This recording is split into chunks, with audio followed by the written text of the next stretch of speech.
Back to the big story that we're following, which is the attack on Nancy Pelosi's husband. Yeah, violently attacked in their home this morning. We just got that live report from Sarah moments ago.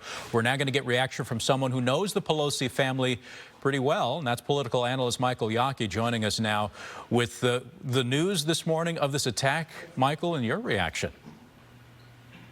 Well, I was shocked. I was horrified. All my thoughts and prayers go to Paul.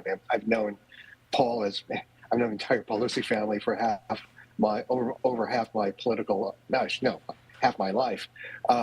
He's just a wonderful, terrific guy. I've had the privilege of being in their home and being part of their family gatherings. I mean, this is just unthinkable, and I really hope that he has a very full and very speedy recovery, because he's just a great person. Michael, because you're a political analyst and see the big picture, I just want to ask you right out of the gate. I'm looking at some numbers here, and it says in the 5 years since Trump was elected in 2016, the number of threats against members of Congress increased tenfold. And I'm sure you could rattle off many instances where, you know, Colin's home was broken into. Cheney has spent $70,000 on private security, Liz Cheney. So it's like they have to pay for private security, and if they can't, they're a walking target. What have we come to now? Well, I mean, you know, the speaker, of course, has a security detail, and when she's at home, when she's back in San Francisco, that detail goes with her. It does not extend to spouses or children. However, and if I'm the SFPD, I don't know what is going on, but the first thing I'm doing is making sure that everyone else is safe as they try and figure out what exactly happened here. It's too early to speculate, obviously, but in terms of just a general atmosphere, I mean, you know, you have cameras outside her home. Where she lives is an open secret to both people on the left and the right, for people with bad and good intentions.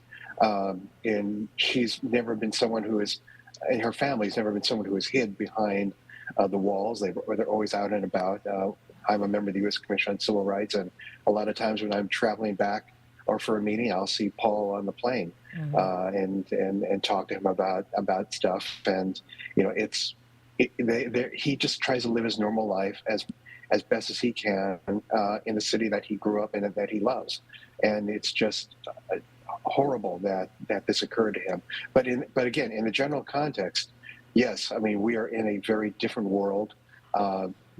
From the days from when I worked with her to now, the partisan divide, the use of violence, the January 6th insurrection being sort of the high point, but you know, Gretchen Whitmer, other things that we've seen go on, and of course Gabby Giffords.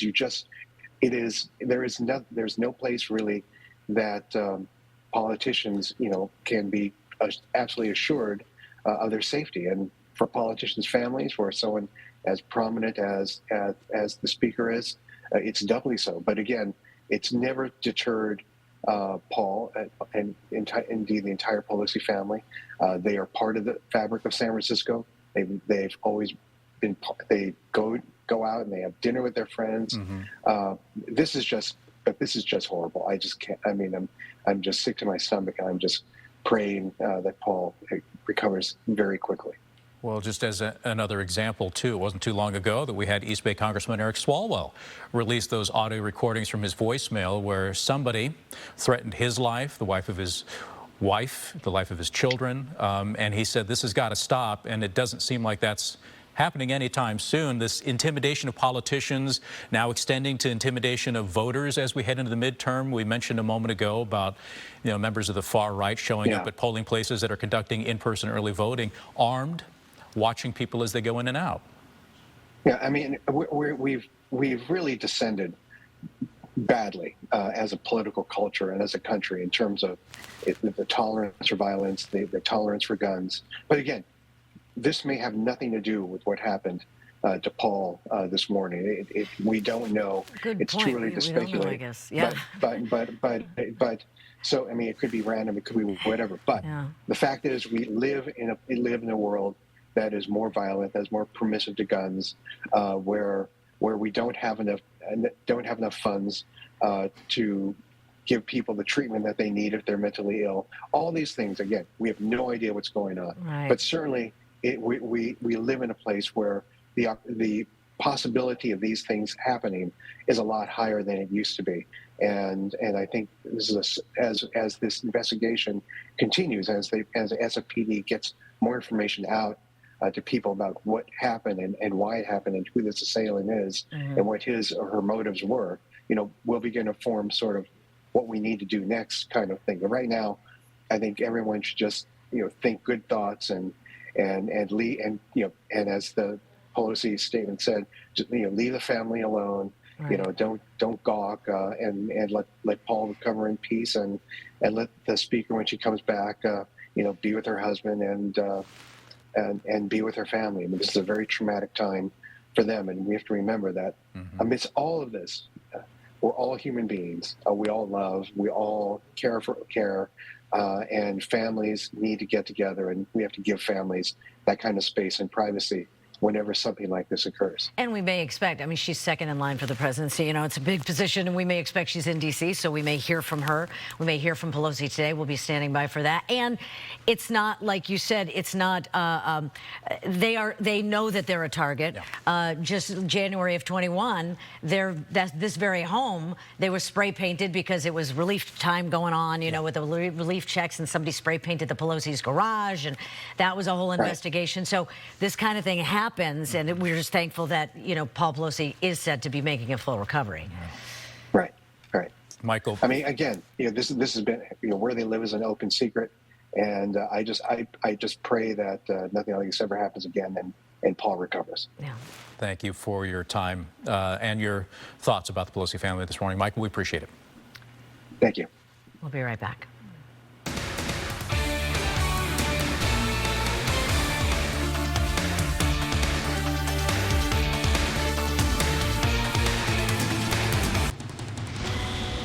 7:12 is the time, and we want to just give you the top story happening that we're investigating right now. This morning in San Francisco, House Speaker Nancy Pelosi's husband was attacked by someone who broke into their home and violently attacked Paul Pelosi, 82 years old. He's in the hospital now, but he's said to be okay. Yeah, that's at least the good news this morning, is that he is expected to make a full recovery. At least that's the word from Speaker Pelosi's office. They released a statement earlier this morning. In fact, I've got it here. I'll just read that portion where they say Mr. Pelosi was taken to the hospital where he is receiving excellent medical care and is expected to make a full recovery. Speaker Pelosi was not at home at the time. It was just Paul by himself. But police are on scene. Crown Force Sarah Stinson is on scene. We've got Will Tran heading there as well. And I do want to mention that they have caught the attacker. The police responded very fast. The attacker was still in the home and has been taken into custody. So they're digging into the motive. We'll let you know when we find out more. 7:27, we have new details about the attack on House Speaker Nancy Pelosi's husband. Somebody broke in this morning and attacked him violently with a hammer in San Francisco. Yeah, hearing now that he's suffered blunt force trauma to his head and body. We have Crown Force Sarah Stinson standing by just outside of the Pelosi home in San Francisco with the latest on what we've learned. Sarah? Yeah, the FBI, they just arrived at the scene of the Pelosi home here, and still a very active scene. Even though, the sun is rising, we're just now getting a good look at the home where police have surrounded it. There is crime scene tape all over. We know that Speaker Nancy Pelosi's husband, Paul, was violently attacked early this morning. We know someone broke into their San Francisco home. He's being treated at the hospital for injuries. We're told that he was violently attacked. He has injuries to his neck, and we're also hearing reports that potentially a hammer was used in this attack. So stand by for more details on that. But we know that Pelosi, 82, he is receiving treatment for those blunt force injuries. And we know that Nancy Pelosi was not at the home at the time of this attack. She said she's very grateful for the first responders and the medical professionals involved. And now we're waiting to hear from police about how someone was able to break into the Pelosi home and attack Paul. So stand by for details. We've reached out to San Francisco police. We have not heard back yet, but as I said, we just saw the FBI pull up to the scene in the Pacific Heights neighborhood where they live on Broadway. A huge scene. They blocked off the entire block of where they live on Broadway. And Daria, James, it's going to be a scene, I imagine, for a few hours. So stand by. We'll have another report in just about a half hour from now. Okay, thank you very much, Sarah. So we'll look for that update. Meanwhile, we just got a statement from the U.S. Capitol Police, who's in charge of Speaker Pelosi's protection detail wherever she goes. Right, and we're understanding that the assistant FBI, the San Francisco police, there's a joint investigation now. We also know from the Capitol Police reporting that Nancy Pelosi was not home. As Sarah said, she was in D.C. Yeah. She's supposed to have a fundraiser tomorrow, hosting a human rights fundraiser with Kamala Harris, and we don't know if that's going to happen. So here's a portion of what the Capitol Police put out in terms of a statement that says, quote, the U.S. Capitol Police is assisting the Federal Bureau of Investigation and the City of San Francisco Police with a joint investigation into the break-in at the California home of the Speaker of the House of Representatives. They didn't say much beyond that. But again, as Sarah said, in about a half hour, she may have an update for us. And then it continues on, as you can see here, to say special agents with the U.S. Capitol Police's California field office quickly arrived on scene. We know they were there within minutes, while a team of investigators from the department's threat assessment section has simultaneously dispatched from the East Coast to assist the FBI and San Francisco police with this joint investigation. Piecing together stuff, though, James, now that we know it was 2:27 a.m. that this happened, so truly the middle of the night, he would have been sleeping. He's 82 years old.